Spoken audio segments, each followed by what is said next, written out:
Bonjour tout le monde, dans cette vidéo je vous parle de la pleine lune du 28 octobre qui arrive avec son éclipse lunaire.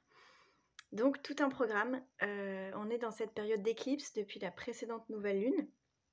Donc tous les 6 mois, c'est ce passage de l'année qui peut être assez intense, qui nous invite, les éclipses, c'est ça, à tourner des pages, fermer certaines portes pour s'orienter dans une nouvelle direction, pour aller vers autre chose. Donc c'est souvent des moments dans l'année qui peuvent être assez intenses, d'autant plus là avec l'énergie Scorpion qui arrive. Voilà, donc on est dans ces périodes de transformation, de mutation et du coup je vais vous en parler tout de suite parce qu'on a un ciel, assez intéressant du coup dans le ciel en ce moment là pour cette pleine lune. Alors déjà, d'un point de vue, purement visuel, on a le soleil d'un côté, pour cette pleine lune qui est en Scorpion, donc je vais revenir sur tout ça. En face, on a la lune qui est en Taureau, ce moment de pleine lune, et on a un troisième point dans le ciel qui vient tirer dans chacune des directions et former comme ça un triangle entre ces trois astres, qui est Pluton.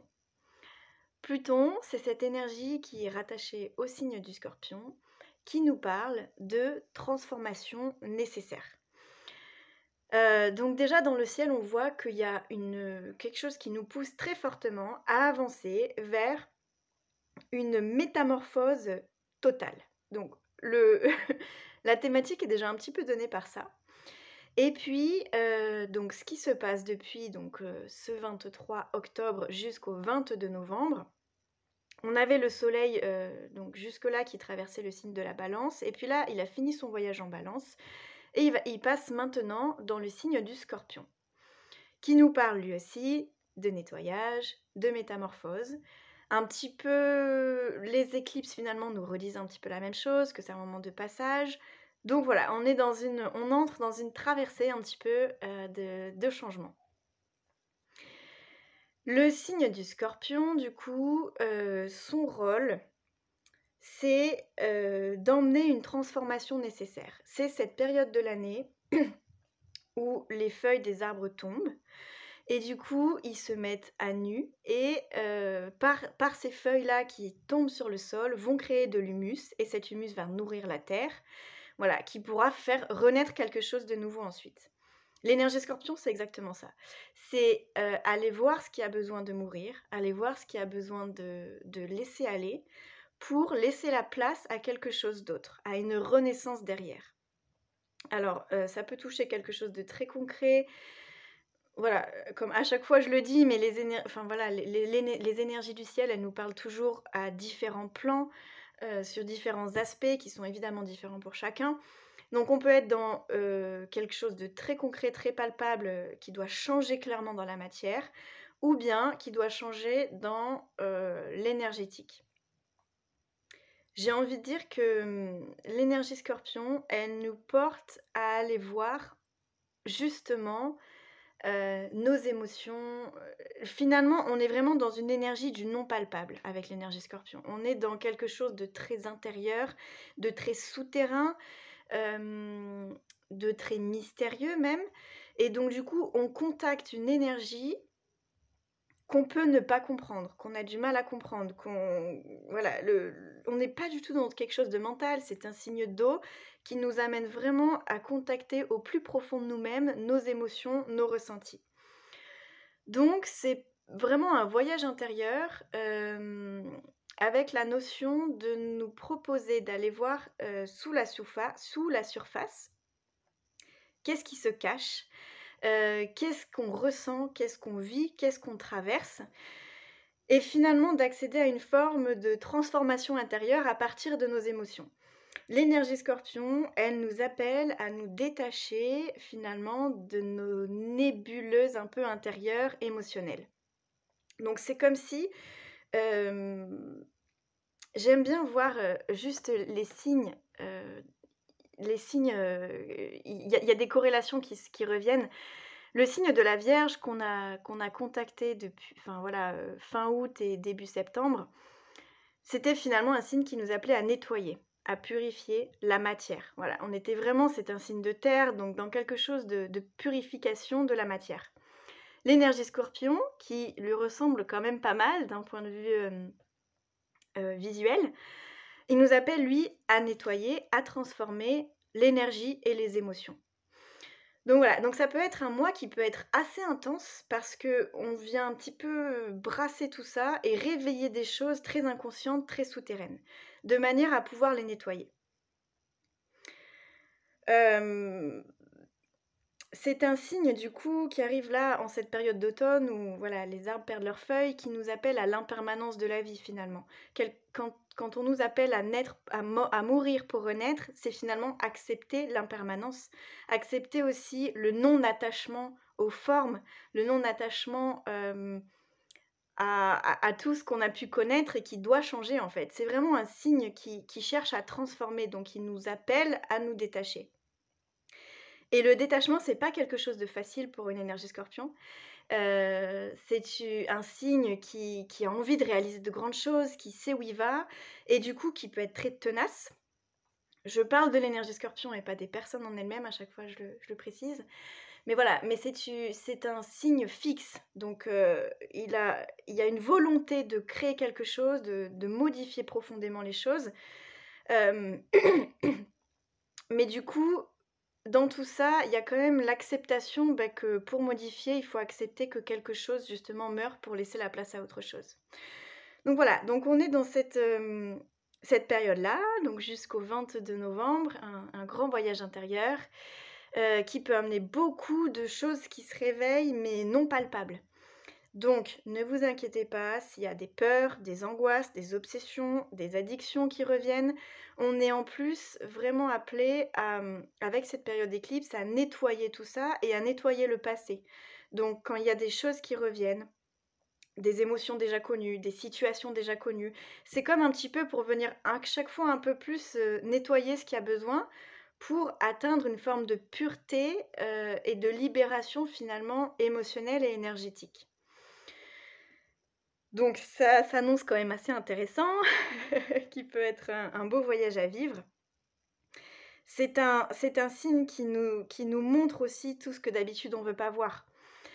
Donc collectivement, on le voit bien en ce moment depuis quelques semaines. Et ça, voilà, ça peut continuer d'ailleurs pendant tout ce mois-là.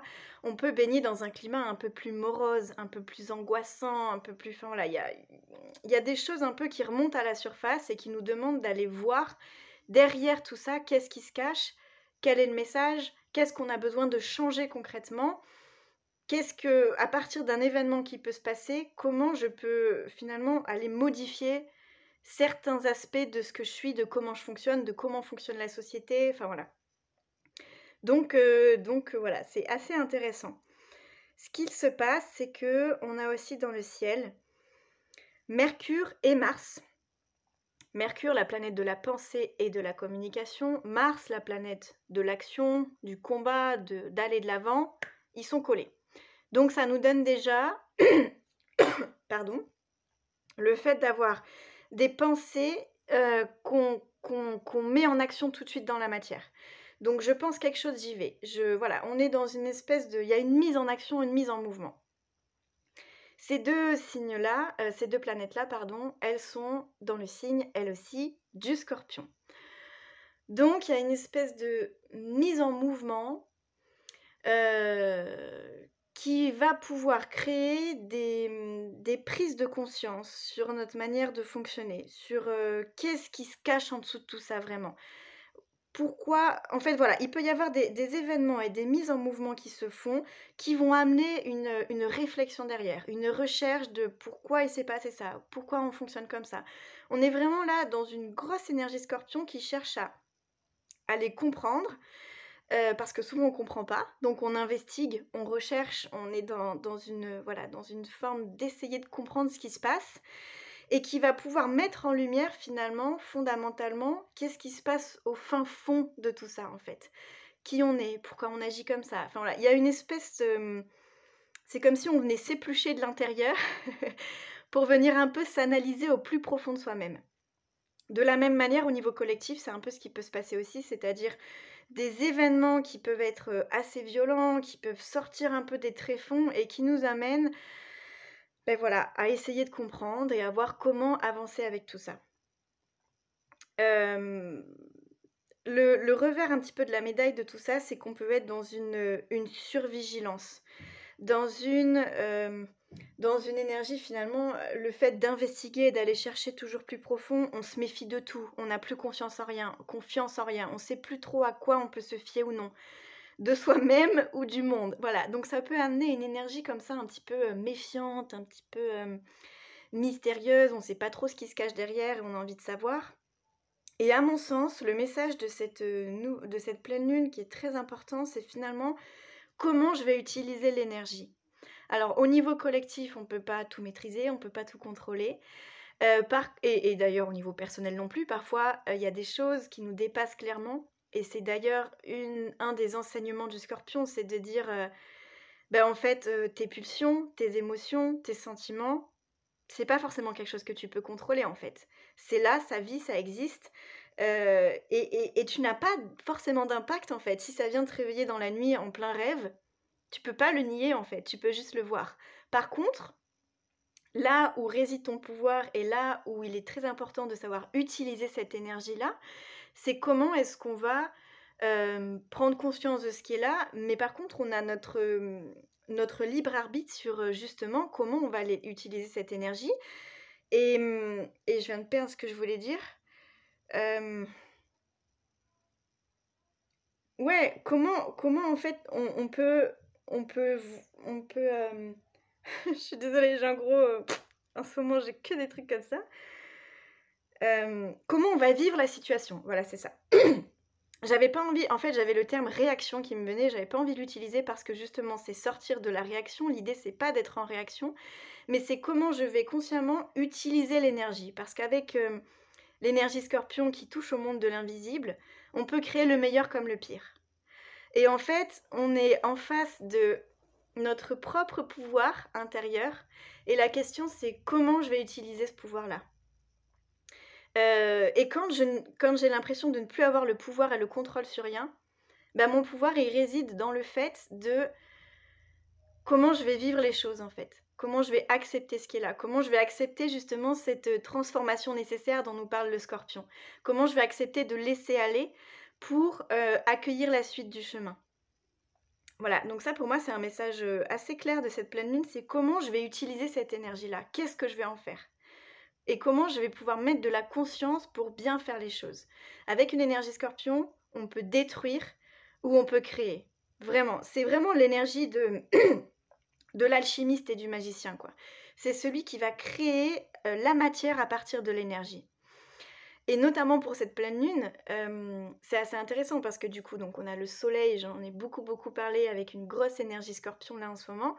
Mais on a cette pleine lune qui va arriver en face et se positionner dans le signe du Taureau. Et le signe du Taureau, lui, il nous parle de quoi? Il nous parle de remonter à la surface. Il nous dit, ben voilà, OK, il y a tout ça qui se passe en dessous et c'est important de le voir. Mais comment je peux aussi revenir à la surface et voir la beauté de la vie? En fait, moi je trouve que cette pleine lune aussi, avec cette énergie Taureau en face, elle nous appelle à focaliser son attention sur tout ce qui va bien, sur ce qui est beau, sur ce qui fait du bien, sur, toutes nos sensations physiques. Avec l'énergie Scorpion, on est dans un signe de terre qui nous parle du plaisir, de profiter, de la joie, donc tout ce qui va faire du bien à notre corps, ce qui va nous faire plaisir. Ça va être important pour cette pleine lune, tout ce qui va éveiller nos sens, une bonne odeur, un bon repas, un moment qui nous une énergie Scorpion-Taureau, ça peut être un moment avec d'autres personnes qui nous à la fois nous portent et nous fait voir, voilà, tout ce qui se passe à l'intérieur, mais du coup qui nous crée une joie en fait d'être ensemble, de, voilà, de réveiller certaines choses et de se dire: «Ah oui, mais c'est vrai, derrière tout ça, il y a pas que ça, il y a aussi ça qui bouge, il y a ça qui est beau». Donc il y a une espèce aussi d'invitation de se connecter à finalement au plaisir simple de la vie, qui est là, qui est disponible et qui n'est visible que si on reste concentré sur l'instant présent. Là où en énergie Scorpion, on va chercher, creuser et du coup on se déconnecte un peu de ce qui est là autour de nous, l'énergie Taureau, elle nous dit: Reviens ici en fait. Reviens maintenant, ressens ton corps, ressens la fraîcheur de l'automne. Voilà, ressens les odeurs peut-être de l'humus justement de cette terre. On est vraiment dans une reconnexion à l'instant présent et au plaisir simple de la vie. Hem, ouais, donc du coup, il y a une invitation quand même pour cette pleine lune, à la fois à aller comprendre, à voir ce qui se passe sous la surface et à la fois à trouver ce juste équilibre de dire: «OK, là je vais trop loin, je tombe dans une forme de méfiance, dans une forme de surcontrôle de la vie, alors du coup, je me remets dans mon centre et dans voilà, qu'est-ce que je vis autour de moi et qui me fait du bien. On peut vraiment être amené, c'est une pleine lune assez binaire en fait, je trouve, donc on peut vraiment être amené à voir le pire comme le meilleur en fait. Et à voir que finalement dans la vie c'est ça, c'est un espèce d'agencement entre le meilleur et le pire qui fait que la vie est ce qu'elle est. Donc comment je vais accepter finalement à la fois l'ombre et la lumière, hem et du coup, trouver ce centre au milieu de ça, en fait. Voilà, il y a le soleil d'un côté, la lune de l'autre. Nous, on est ici sur terre, au milieu. En tant qu'être humain, c'est pareil, il y a le monde d'en dessous, là, sous les racines, sous la terre, et il y a le monde d'en haut, et en fait, on est juste là au milieu. Donc comment j'arrive à trouver un centre comme ça, en moi? Je je parle en même temps que voilà. Hem et du coup, voilà, ça y est, ça repart encore, le cerveau. Bon voilà, du coup je je vais m'arrêter là. Si c'est ça que je voulais dire qui revient, c'est qu'une pleine lune, c'est toujours un moment d'équilibre. Donc on est amené en fait à explorer ces 2 énergies-là qui sont opposées, contradictoires, mais complémentaires. Voilà. Et la toute dernière chose dont je voulais parler avant de m'arrêter, donc voilà, j'ai parlé, on a Mars, on a Mercure qui sont là, on a Pluton, on a ces éclipses, enfin voilà, on a beaucoup de monde et on a aussi Vénus, la fameuse qui est toujours là. Dans le ciel, on a Vénus et en face on a Neptune. Vénus, planète de l'amour et des valeurs, de nos relations intimes. On a en face Neptune qui est la planète du rêve, de l'idéal, de quelque chose de plus grand, de plus beau qui nous porte. Ça veut dire que ça va être une pleine lune qui va pouvoir amener une recherche d'idéal dans nos relations, dans la manière dont on veut vivre l'amour. On a envie de se connecter à quelque chose de plus grand, de plus beau qui nous porte. Et on va pouvoir le ressentir d'ailleurs. Qu'est-ce qui nous fait du bien? Qu'est-ce qui nous porte? Vers quoi on a envie d'élever voilà, nos cœurs en fait? La petite vigilance à avoir, c'est de se dire: servons-nous de cette énergie-là comme d'un moteur, mais par contre, il est possible que ce soit difficilement incarnable, concrétisable dans la matière. Avec Neptune, il y a toujours une part de rêve, de monde plus grand qui nous porte, mais qui n'est pas forcément adaptable à notre vie terrienne. Donc l'idée, c'est si on a des prises de conscience dans nos vies relationnelles et amoureuses qui nous portent, eh bien génial, et je le garde en tête pour l'avenir, pour la suite. Par contre, j'essaye de faire le tri sur ce qui va être réalisable ou non. Voilà. Alors, si je résume, on est dans une période d'éclipse. On est là avec cette pleine lune, dans une, voilà, belle énergie éclipsienne, ça ne se dit pas. Donc on est dans un moment de passage, un moment où il y a des choses qui se clôturent et d'autres qui s'ouvrent. On est invité, avec cette énergie Scorpion, à voir sous la surface, à chercher la vérité, à ce qui se cache en dessous et accepter de le voir, déjà. Accepter de voir tout ça, de manière aussi à pouvoir prendre de la hauteur et à s'en détacher. De manière à se libérer, de manière à transformer les choses, de manière à ce que ce qui nous entrave, ce qui nous bloque, ce qui nous retient, puisse changer de forme, de manière à, bah, finalement à s'en libérer et à ouvrir la porte du futur. Cette éclipse-là, elle nous appelle à ouvrir une porte du futur. Donc comment est-ce qu'on va pouvoir trouver cet équilibre entre, la transformation nécessaire, aller voir en dessous et en même temps se faire plaisir, profiter de l'instant présent? Parce qu'à partir du présent, je crée déjà l'avenir en fait. En mettant quelque chose en place ici et maintenant, je crée le futur. Et du coup, voilà, cette dernière chose, c'est ça, c'est cette Vénus, qui nous appelle finalement à trouver notre idéal amoureux et relationnel et qui va être un moteur, du coup, pour avancer vers ça, tout en sachant que, les prises de conscience ne sont pas forcément adaptées avec ce qu'on va pouvoir vivre dans la matière. Donc je garde ça comme étant un moteur, mais je ne m'attache pas au, au à la manière dont c'est fait matériellement en tout cas. Voilà, je sais pas si c'est clair. J'avais envie de vous lire une petite carte et en fait, je crois que je vais la faire dans une autre vidéo. Voilà, c'était pas du tout prévu, mais a priori, c'est comme ça que ça va se passer. Je vous souhaite une très belle pleine lune. Je vous souhaite vraiment un beau passage. Ça peut être hyper intense et hyper beau en fait, hyper riche. L'énergie Scorpion, elle fait souvent peur parce qu'elle nous emmène dans les tréfonds de notre être. Mais dans les tréfonds, on peut vraiment trouver la lumière en fait. Donc vraiment, pour moi, le message, il est là. Comment je vais diriger consciemment l'énergie pour créer de la matière, pour créer à partir de l'énergie la matière que j'ai envie de voir se manifester. Voilà, je reprends mon propre pouvoir et j'accepte ce que je ne peux pas contrôler et j'utilise l'énergie dans une belle direction quand je le peux. Voilà, je vous souhaite à tous un beau passage et je vous dis à très vite. Salut, salut.